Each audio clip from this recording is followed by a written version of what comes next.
Hello everyone, my name is Audrey Nadya and in today's video, I'm going to be talking about everything you need to know about the 1945 Indonesia Constitution Preamble. First of all, what is a constitution? So, a constitution is a set of basic principles or established norms by which a country, state, or organization is governed.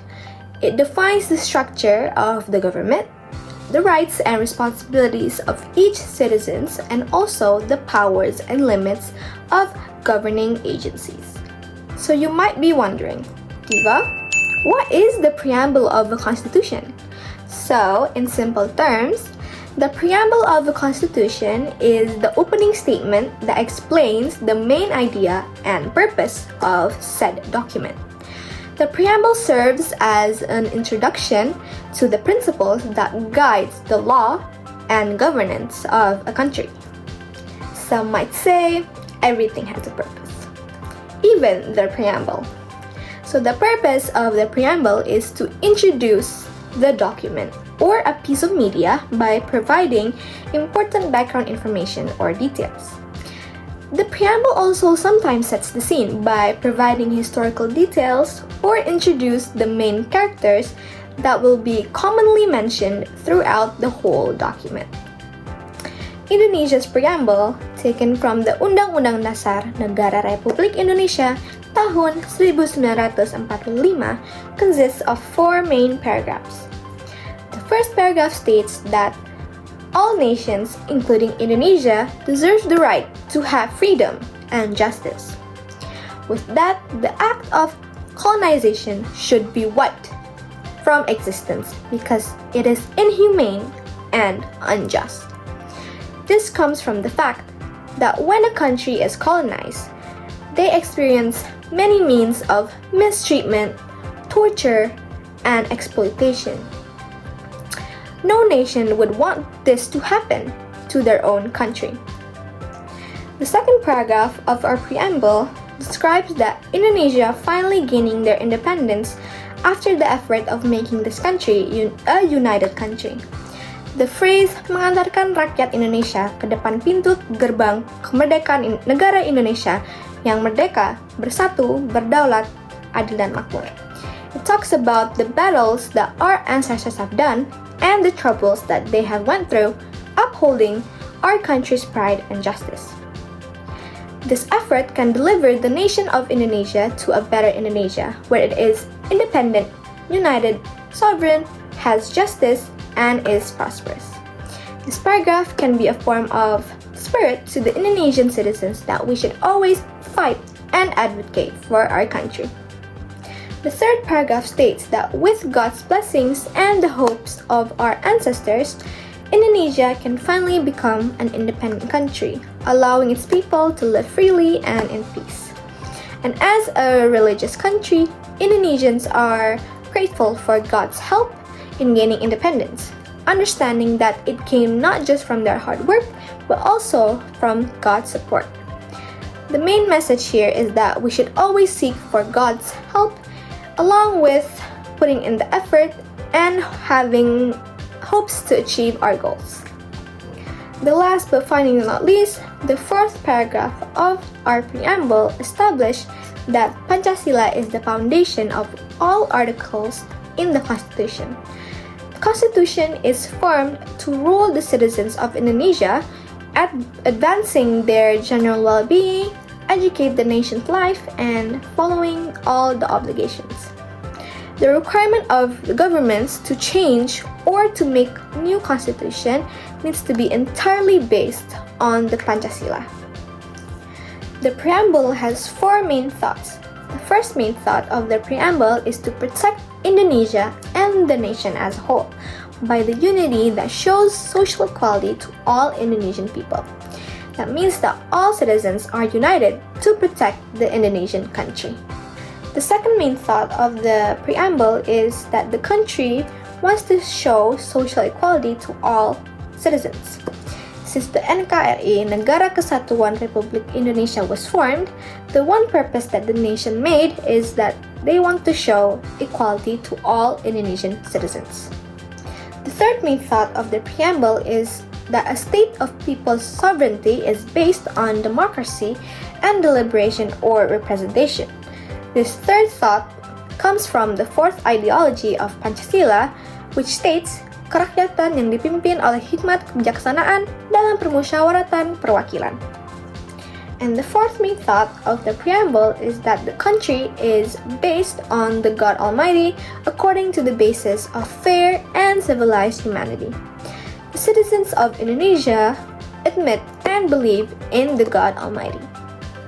Diva, how does the government actualize the meaning of our preamble? Well, I'm glad you asked. So, there are a lot of ways that the government can actualize the meanings of the preamble. One of them being to implement civic education to school curriculums. So as we know, it's important for students to know their rights and obligations as citizens. This can be done by including civic education into school curriculums, where students can learn about their values in the preamble. Schools can organize activities like community service and debates to help students understand how they can contribute to the society. The second way that the government can actualize the meanings of the preamble is by active participation of the community in decision making. So it's essential and important that the communities have a say in decisions that affect them. The government can hold town hall meetings using online platforms for feedback and allowing their citizens to participate in money decisions. The third way that the government can actualize the meanings of the preamble is by strengthening law enforcement. To actualize the meanings of the preamble, the government should improve police and law enforcement agencies. It is important for maintaining order and to protect the citizens' rights.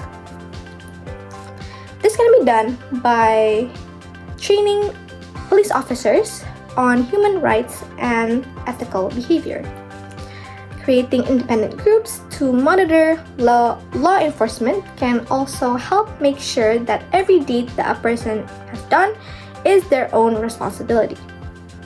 And the last way is inclusivity. Governments should make policies that meet the needs of people, especially those who are overlooked often. This means involving people from different backgrounds into discussions regarding new regulations and laws. As an Indonesian citizen myself, how will I implement the meanings of the preamble?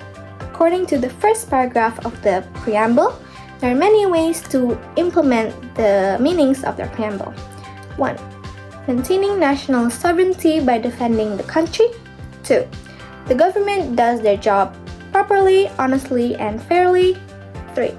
Respecting and appreciating each other without discriminating and for not causing injury or discomfort in the society. Now, according to the second paragraph of our preamble. So, to implement the meanings of the preamble, we can 1. Each and every one of the citizens in the country does their rights and obligations in a balanced manner. 2. The government fulfills the rights of the citizens and delivers their obligations as an authorized institution. 3. Is willing to cooperate and help each other without being discriminatory. And 4. Always remembering our history and spiritual in continuing the struggles of our heroes. Next is the third paragraph of our preamble. So to implement this, we can 1. Perform worship and their obligation as a religious community. 2. Implementing the values of Pancasila in everyday life. 3. Not relying on other nations or countries in national development. And 4. Supporting the independence of other nations. And now, last but not least, the fourth paragraph. To implement this last paragraph, we can 1. Not being arrogant or self-centered. 2. Implementing the principles of democracy and freedom in giving opinions. 3. Not damaging in facilities and infrastructures facilitated by the state, and 4. Participating in international forums and willing to cooperate with other countries for our needs. In a diverse nation like Indonesia, the preamble reminds us of the strength found in our unity. Let us embrace the spirit and work towards a brighter future together. My name is Audrey Nadya and I conclude my video.